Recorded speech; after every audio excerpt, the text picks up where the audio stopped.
Les gars, comme on le dit toujours, les mauvaises nouvelles arrivent toujours en même temps. Vous ne croirez pas qui vient tout juste de vendre pour l'équivalent de plus d'1 milliard de dollars en crypto sur le marché libre. Eh bien, aujourd'hui au cours de cette vidéo, il faut que je vous parle de ce à quoi on peut s'attendre à partir de maintenant pour l'avenir du Bitcoin. On est actuellement à un point plus que critique, alors vous aurez probablement envie de regarder cette vidéo du début jusqu'à la fin. Assurez-vous de rester dans le coin pour toutes les infos.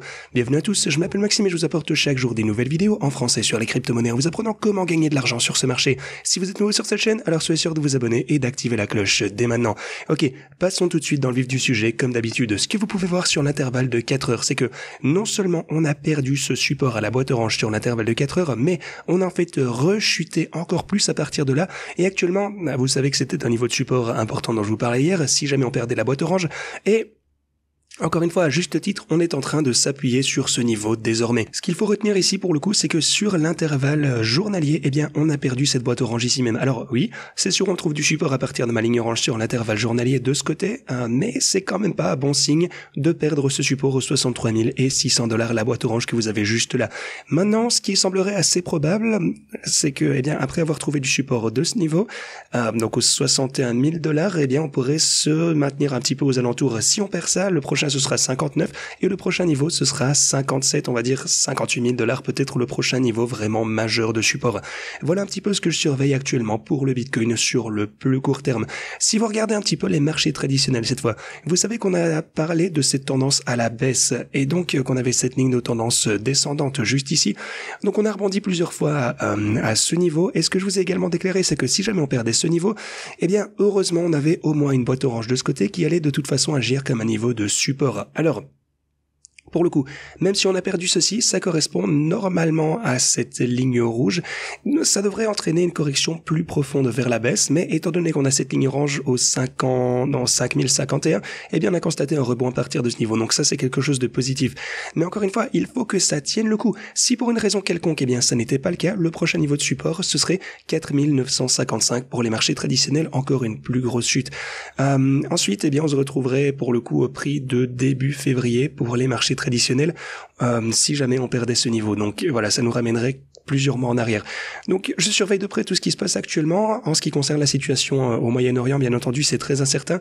Aussi la situation de l'inflation parce que ça commence vraiment à redevenir problématique et je vous reparlerai de ça dans un instant, bien entendu. Mais tout d'abord, un dernier graphe que je souhaiterais vous montrer, ça concerne ici le graphe du market cap total des crypto-monnaies. Alors, en fait, actuellement, on est à un niveau clé une fois encore. Vous pouvez voir que le niveau auquel on se trouve actuellement a agi comme une résistance ainsi qu'un support très fort auparavant. C'est vraiment un niveau de pivot. Vous pouvez voir que c'était un point de résistance majeur ici. On a réaugmenté. Support ici sur l'intervalle hebdomadaire d'ailleurs, soit dit en passant, donc c'est sur le long terme. Support sur 2 chandelles ici et puis boum, tout droit à la baisse. On a eu ceci comme niveau clé de ce côté. Encore là, encore une fois. Et tout ça pour dire que maintenant, eh bien, on constate ceci en tant que niveau de support. Si jamais on perdait ce niveau du market cap total de la crypto, de la capitalisation boursière, alors j'anticipe une chute potentielle jusqu'au peut-être ce niveau 1,6, ce serait le prochain support majeur selon moi. Ça représenterait donc une chute de la capitalisation boursière totale de la crypto de 24%. Donc on veut vraiment pas que ça arrive. Comme il s'agit du market cap total de la crypto, ça signifierait très probablement que les altcoins souffriraient davantage que le Bitcoin en général. Alors, encore une fois, j'essaye pas de semer la peur ici. Personnellement, je ne vends pas. Encore une fois, je ne vends rien, que ce soit très clair, parce que même si la volatilité au court terme en ce moment fait peur à beaucoup de gens, alors oui, c'est sûr, on a plusieurs raisons à cette possibilité, à cette volatilité. On a la situation au Moyen-Orient, on a les données sur l'inflation, dont je vais vous parler encore une fois dans un instant. Vous avez également le halving du Bitcoin qui se produit dans moins de 2 jours. Ça fait des années qu'on en parle. Toutes ces choses combinées ajoutent à la volatilité actuelle. Alors oui, ça fait peur, j'en suis conscient, on est dans le même bateau. Je suis content de mes bags de Bitcoin. Je suis convaincu que si vous lui donnez quelques mois, donnez-lui, je sais pas, 1 an, donnez-lui quelques années, on se retrouvera à des prix plus élevés. Peu importe combien de temps ça prendra, j'en suis convaincu. C'est pourquoi je ne vends pas à ce moment-ci. Je suis prêt à acheter si jamais on descendait encore plus bas, prêt à acheter comme toujours, mais je ne vends pas. C'est ma stratégie, vous la connaissez, c'est pour ça encore une fois que je ne veux pas répandre de FUD. Personnellement, je n'agis pas en conséquence de la peur. La volatilité au court terme, ça ne me gêne pas, donc voilà, encore une fois, Au mieux, c'est juste une opportunité d'achat. Selon mon profil de risque, eh bien, je suis capable de gérer certaines corrections à la baisse au court terme. Je considère ça simplement comme des opportunités. Mais voilà, ça c'est mon avis. À chacun de faire son propre opinion, bien sûr. Bref, continuons ici à parler de notre inflation. Donc, la Banque centrale chinoise aurait tenu une réunion entre le président de la Fed américaine et eux-mêmes. Alors, pourquoi? Parce que visiblement, la Fed américaine, comme vous le savez, a déclaré ces derniers jours qu'elle maintiendrait les taux élevés plus longtemps, qu'elle n'y s'y retrouvait pas en matière d'inflation. Et maintenant, les autres banques centrales sont en train de déjà stimuler leur économie et impriment de la monnaie.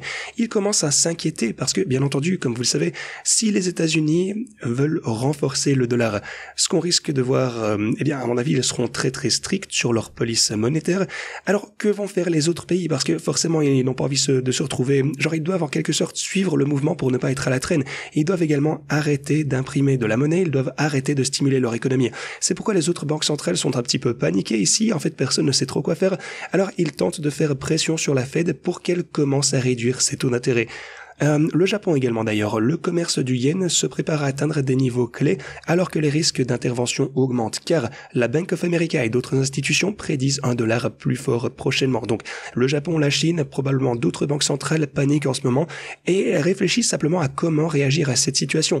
Mais plus important que ceci, encore une fois, ils essayent potentiellement d'influencer la Fed pour qu'elle recommence à assouplir un petit peu sa politique. Ça c'est un problème sûrement dont elle n'avait pas besoin. Alors qui sera le gagnant ici?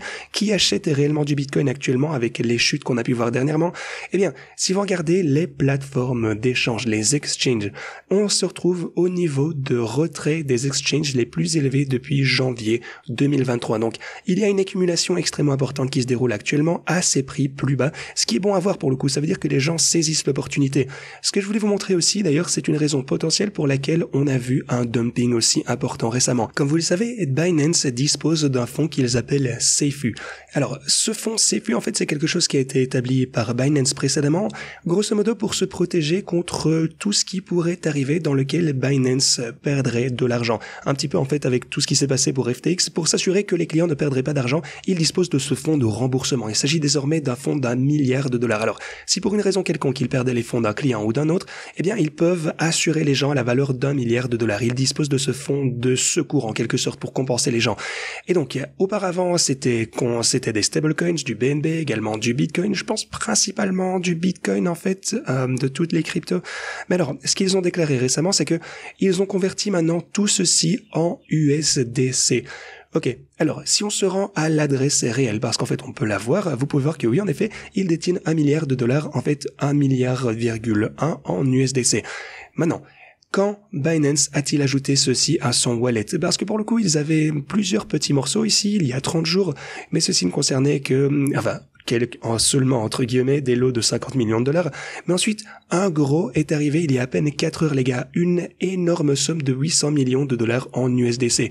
Donc, logiquement, disons qu'ils ont vendu leur crypto quelque part entre les 30 derniers jours et il y a environ 4 heures lorsqu'ils ont finalement, donc supposément vendu leur Bitcoin et transféré du USDC dans ce wallet. En fait, ça signifie qu'ils ont vendu énormément de BNB, ils ont vendu énormément de Bitcoin, tout ça pour accumuler du USDC au cours de ces 30 derniers jours, ok? Et en fait, les dates collent, ça correspondrait essentiellement, ici au 18, quelque part vers ici. Donc potentiellement, ils ont commencé à vendre aux alentours des 70 000 dollars. Maintenant, on est aux 61 000 plus ou moins. Alors, est-ce que ça pourrait être un facteur qui a contribué, à la pression de vente, au fait que le prix du Bitcoin a rechuté? Selon moi, potentiellement oui. Mais encore une fois, dans l'ensemble, c'est juste intéressant de voir simplement pourquoi est-ce qu'ils convertiraient également tout leur BNB et tout leur Bitcoin en USDC? C'est juste ça qui est un petit peu bizarre. Est-ce qu'ils pensent qu'on va assister à une certaine volatilité? Est-ce qu'ils veulent se protéger contre le risque à la baisse? Est-ce que c'est juste un geste anodin? Parce que, je sais pas, peut-être qu'ils ont décidé de faire ça et puis c'est tout. Peut-être qu'ils savent quelque chose qu'on ignore, mais c'est intéressant de voir qu'ils ont converti toutes leurs cryptos en stablecoins. Alors encore une fois, gardons un œil sur ceci, bien entendu. Une autre chose à noter, c'est ceci. Est-ce qu'ils ont fini ou est-ce qu'ils n'ont pas fini? On sait déjà qu'ils ont converti leur BNB, leur Bitcoin, sûrement peut-être leur USDT, quelque chose comme ça en USDC, mais est-ce qu'on pourrait maintenant également voir Eh bien, regardez par exemple, le Seifu Fund de Binance a également transféré 16 270 bitcoins, donc attendez, je vais vous le répéter, donc 16 277 bitcoins pour acheter eh bien dans le hot wallet de Binance. Maintenant, est-ce que c'est uniquement pour les opérations en cours, lorsque les gens retirent, ils utilisent ceci pour en fait permettre aux gens de récupérer leur argent, ou est-ce qu'ils cherchent également à dumper ceci? À ce stade, on n'en sait rien du tout, mais c'est certainement quelque chose à surveiller une fois encore. Il faut garder un œil sur ce qui se passe chez Binance en ce moment. J'espère qu'on aura une confirmation concernant cette transaction de 16 277 bitcoins chez Binance, parce que ça c'est un petit peu louche. Voilà, j'espère qu'on aura des éclaircissements peut-être de Binance eux-mêmes sur ce à quoi ça sert, en fait pourquoi ça a été transféré, parce que c'est assez inquiétant et je pense que le minimum qu'ils doivent à leur communauté c'est de la transparence.